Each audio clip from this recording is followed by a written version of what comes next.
organization looks at the southeast side of the city of Chicago, and one of those neighborhoods is South Chicago. The mills of the industry and the jobs were what really attracted people here. Initially, the area was English, Welsh. As the mills began to open, Germans, Irish, and Swedes came to the area. The 1880s, large numbers of Polish began to come into the area. They were followed by other ethnic groups from Southern and Eastern Europe, including Italians, Lithuanians, Hungarians, Serbians, Croatians, Slovenians, large numbers of different ethnic groups, again coming primarily for the jobs. After the beginning of the 20th century, you begin to have small numbers of African Americans and Mexicans coming into the area. A very nice church in 1928. So you have people living in South Chicago who are 4th and 5th generation Mexican, which many people just don't realize. Pilgrim Baptist was originally, it was originally a Lutheran church, and I believe it was Danish. Although, you know, this area is not known for having a large Danish community, but it was at least Scandinavian Lutheran, and I believe the original title was Zion Lutheran. And it was not the first church that Pilgrim Baptist used as their headquarters. They were in a couple of other smaller churches prior to buying that church. I think it was 1940s. When the mill shut down, they obviously had a tremendous economic impact on this area. This was an area where it was never a problem getting a job.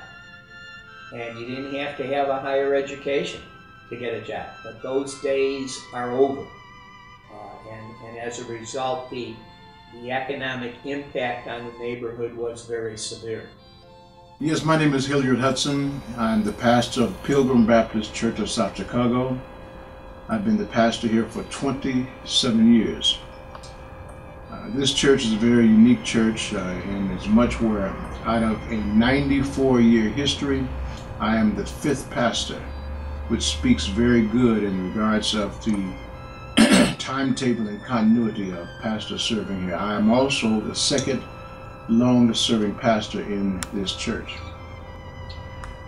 Upon coming here, I found that this community was very unique to the rest of the city of Chicago, inasmuch where there are various ethnic groups that are living together, working together, going to school together, sharing together, and the camaraderie between the different ethnic groups have proved to be very beneficial for this community because we have a common bond of family. Almost everybody here knows everybody, and it's exciting to know that because they grew up together, they held no prejudices against each other, but they have a wonderful relationship, working relationship. We do a lot of things that will help the community to realize that there's no struggle individually, but we all struggle together. And if we struggle together, we can come out on top and become victorious together. Bringing the two communities together, the Mexican and the African American community together, has been a dream of mine to realize that we have the same struggles, we have the same problems, but at the same time, we don't have to work apart from each other, but we can work together. We are starting our first program of building bridges between the two communities and the ethnic group, and hopefully this will make a consistent run throughout the years to come, that we'll grow stronger together, work more harmoniously together, and find a deep love between us that will never cease and will always be greater in the years to come. My name is Father Severino Lopez. I'm a Catholic priest with the Declaration Fathers as a religious order, and I have been acquainted with South Chicago since I was about 7 years of age. My parents came from Mexico, from Jalisco, Mexico. My dad was fleeing from the political situation in the area, and he came to Chicago and established himself here. And once he was established, then the rest of the family came from Mexico, and we settled in South Chicago in the year 1900, and between 25 and 26. I was about 7 years of age, and I attended Our Lady of Guadalupe Parish, which was a small mission church located on Mackinac Avenue. I continued to assist the church to the extent that I eventually became an altar boy and served Mass and other things needed in the church. In 1932, I and three other altar boys left Chicago for the Claretian Seminary in California. I returned as a priest in 1944, and I had the privilege of working with the people in the area. I think it was a very good example of complete family life and a community that lived together, worked together, and played and prayed together. And it was really a pleasure going among them from house to house, because we all know each other.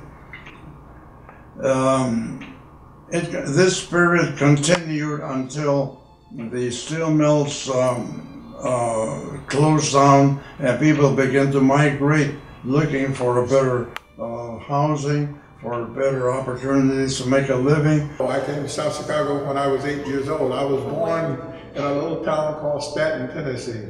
Okay. And I came to Chicago. My mother and my stepfather and my sister came to Chicago before I did. Well, my first experience of integrated associations with white kids was when I came here in 1945. I had never had any experience other than seeing white people on the streets and going to their stores, you know. I'd never played with white kids before. I'd never played with light-skinned, you know, Mexican kids or anyone at that time.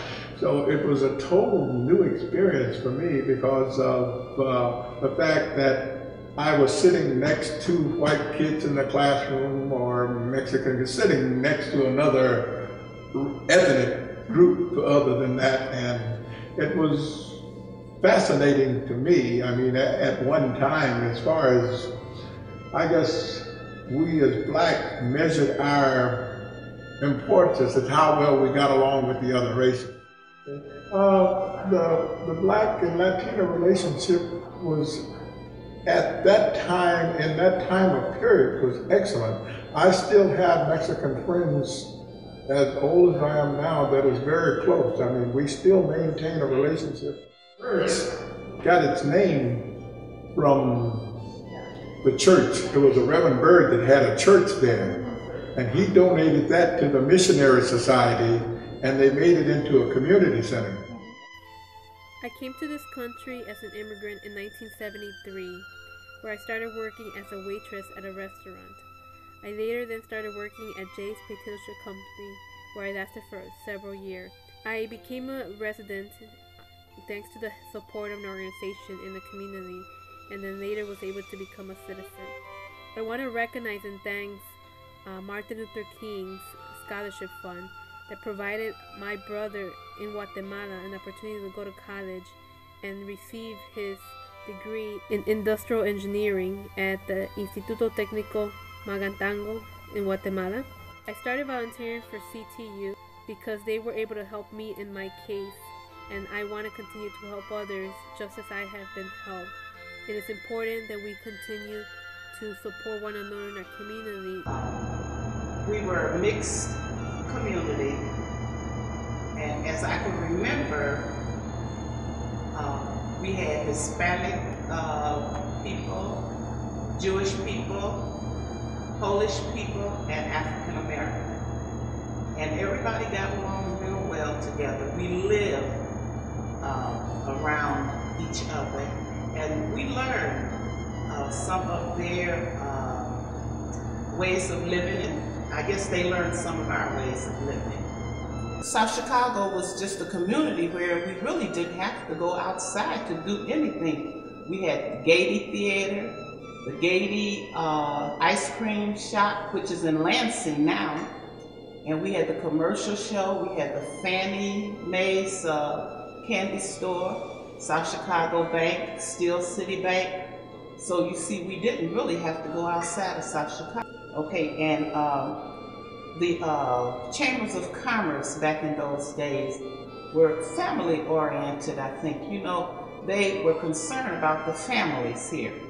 And they had a contest that they would run ever so often, and it was to see how many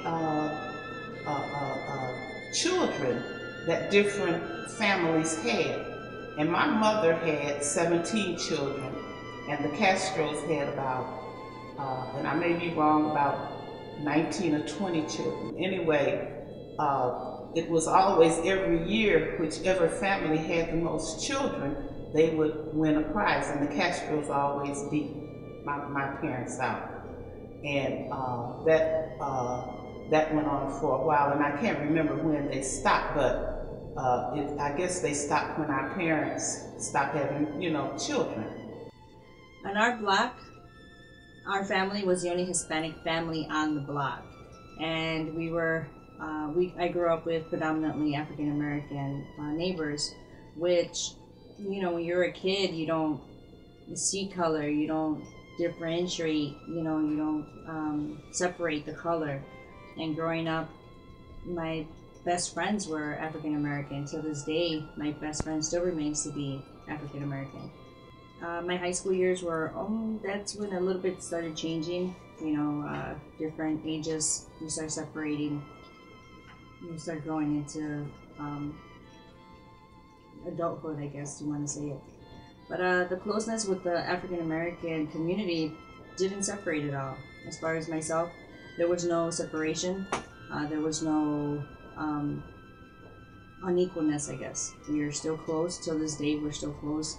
My neighbors and I, my parents, my brothers, my siblings, we're all close. We all know each other, from the grandparents to the parents to the third generations. The African American community and the Latino community is very important to work together. It goes hand in hand. We live in the community. We eat and breathe the same air, you know, as one another. And for us to have a separation, or to not be able to talk to one another for whatever reason, it doesn't help us to progress. One, it doesn't help us to move forward as a community, to speak to our leaders and decide on the wants and needs are of the community. It's very important. It's very important knowing that the same, you know, the other person that it's different race from you wants the same thing as you do, but you don't know unless you talk, unless you have a communication, an open communication with one another. This event is going to break down the barriers, hopefully. This event is going to bring us together. As far as other Latinos, as far as myself, I can honestly tell you that I don't feel a separation as far as the Latinos and African American community, as far as myself, but I do see it with other African Americans and other Latinos. And I want to see that barrier broken down. I want to see the same relationship that I have with African Americans. I want to see that relationship with other Latinos and other African Americans come together. A couple of years back, with the Mexican Fine Arts Museum, I went to Mexico looking for the African American presence. And I discovered a lot about the period of the 1900s, when slaves were brought into Mexico to farm, and learned that many of them, as Maroons, ran away from the southern part of the United States to live with the Native Americans community. And I began to understand how those two communities had a lot in common and a lot of experiences that would make them end up in a place like South Chicago, where their lives could be mingled and meshed together. That's when I learned about the Day of the Dead. And then that's when I learned how different groups experience that whole thing of death. Because in the black community, funerals were big time. And so you could spend a whole morning singing and testifying how wonderful the lives of people were. But the Day of the Dead was something very different, and it was involved a set of rituals that I learned to understand and to appreciate. Because work was important for the Mexican community, work was important for the African American community. South Chicago offered us opportunities to live and grow families, and it offered us an opportunity to work in the steel mills, at the docks, in the railroad stations. Here in the community, I have the opportunity to meet people from various different countries, from different nationalities, different cultures, races, and what's beautiful about this experience is that we have been able to get to know each other on a more personal level, and we have begun to work together. During my involvement with CTU as the president, I have learned a lot. I've learned what rights I have as a worker. I've learned what rights I have in this country in general. I had 30 years working at a company, and when I was there, I did not know my rights. I did not have any support, and there was no one to help us. It was then that I realized the importance of being able to work with this, to be able to stop these abuses and to be able to inform people of the rights that they have in this country. My arrival to the United States was with my family, which was 8 of us, and myself being the oldest. We came on a bus to this country with the idea that we were only going to come here to visit. Our family decided to stay here in the United States and live here after my mother found a job. My brothers and I decided that we wanted to go to school and learn English. It is important to have this event to be able to meet each other, be able to have better communication amongst one another and support each other. And in order for us to continue working in future events or gatherings, we must be united and be able to work as one. We are a community and need to be stronger together in order to continue moving forward. Centro de Trabajadores Unidos was founded on January 1st, 2008 with the idea that we will work with community residents in the southeast side of Chicago to ensure that workers who were being exploited by their employers will recover those wages. Having been raised in the community of southeast side of Chicago, I've always found the need and the desire to want to be able to work closely with the African American community and the Latinos. This event is important for us because it's going to open the doors and bridge the gap between both communities to ensure that we can work together and fight for a just cause. South Chicago has been a community underrepresented for many years, and we want to begin to bring attention to the issues that we as community face, and more importantly, to be able to work together. We want to thank everyone for coming to this event. It's an important start for something bigger, and we hope that after this event we are able to work closely together on issues that directly affect both communities, build stronger alliances, respect one another, and begin to have open dialogue on issues that directly affect us. So we thank you for coming to this event, and we hope that we can maintain this communication and build stronger alliances in the future.